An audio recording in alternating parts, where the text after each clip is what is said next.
Good day, Bashar. And a you good day. So being Father's Day, I guess I want to ask a father-related question. All right, happy Father's Day. Thank you. Father to be. So my wife and I are expecting a son. All right. And the first question I have is related to at what point does consciousness actually enter the baby while it's in the womb? Well, the way you're asking that question isn't exactly accurate. Okay.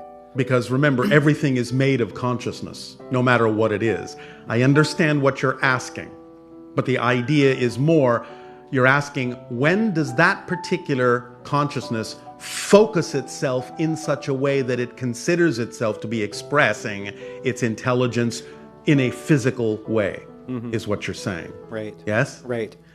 Well, it comes and goes in a sense. It dips its toe in, it feels things out, it may recede, it may come back, it goes back and forth quite often. In fact, even after birth, the consciousness of a young child can kind of expand and contract, expand to spirit, contract to physicality, expand to spirit, contract to physicality. You say come and go, come and go. It's not really coming and going. It's just expanding its focus, narrowing its focus, expanding its focus, narrowing its focus.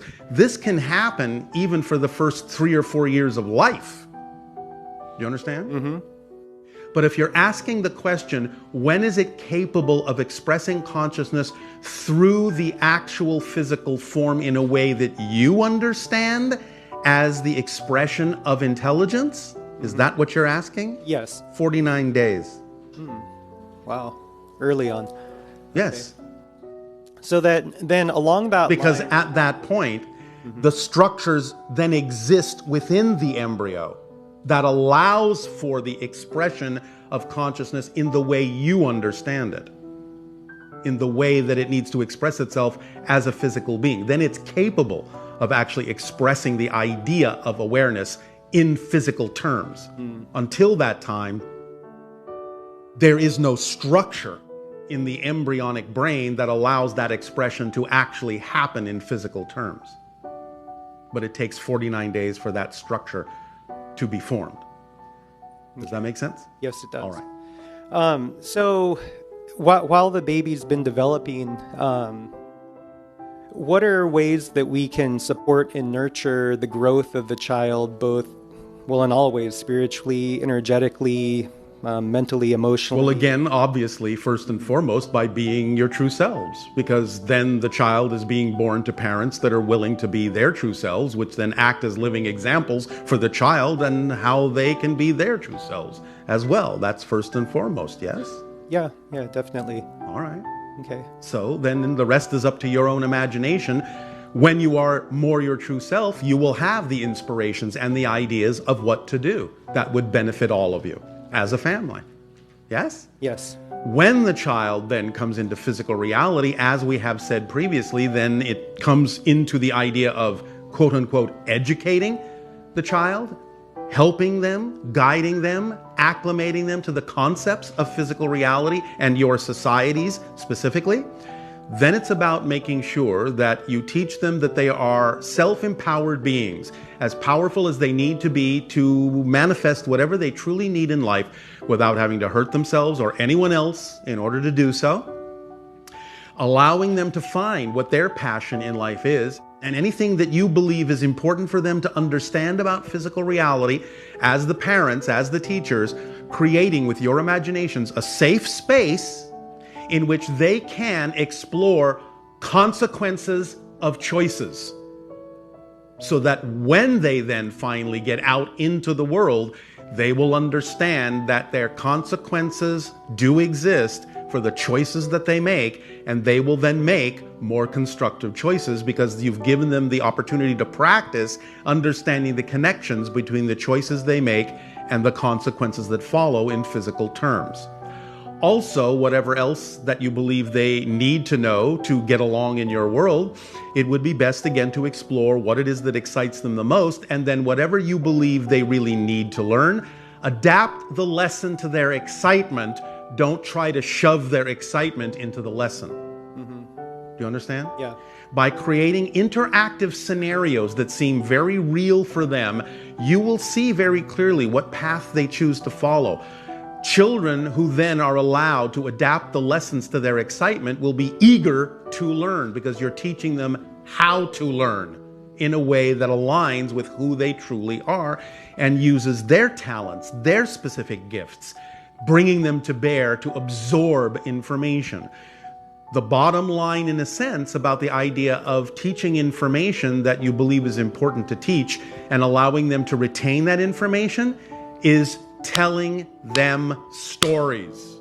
Story structure is the way all of you absorb information the best and retain it for the longest. That's why stories have existed on your planet for thousands upon thousands of years. Story structure is not something that you invented. Story structure is something you discovered within your consciousness, within your psyche. It's a specific pattern of consciousness and self-reflectivity that when you tell a story in a certain way with a certain kind of information that hits those story structure points, it resonates within you. It strikes a chord within you. And that allows the information to stick because they're willing to absorb it because you've hit that chord. So telling stories is very important. So tell stories that are stories of empowerment. Stories can contain the idea of what you call conflict, or at least the idea of what's going on between positive and negative belief systems, as long as they also contain the idea of transforming those things from negative to positive. Then the child will retain a very powerful instruction of how to do that in life. Great. That's what we would suggest to you. Okay.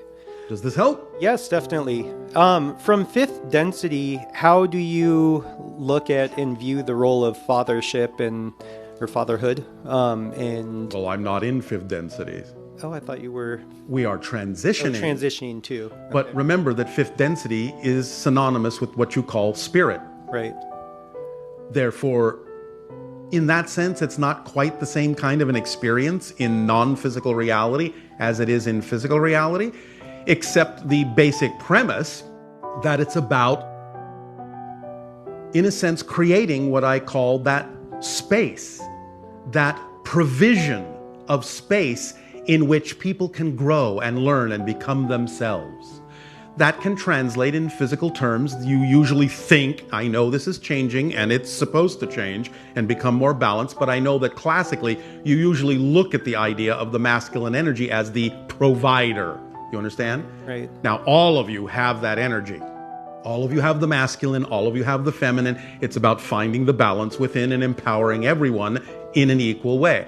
But the idea of that energy in general, that archetypal energy, is to provide that space in which something can then be nurtured by the feminine energy, so it gets both of those energies, the provider and the nurturer, and creates that safe, balanced space in which the child can grow in strength and balance and contain both of those energies and expressions of those energies themselves.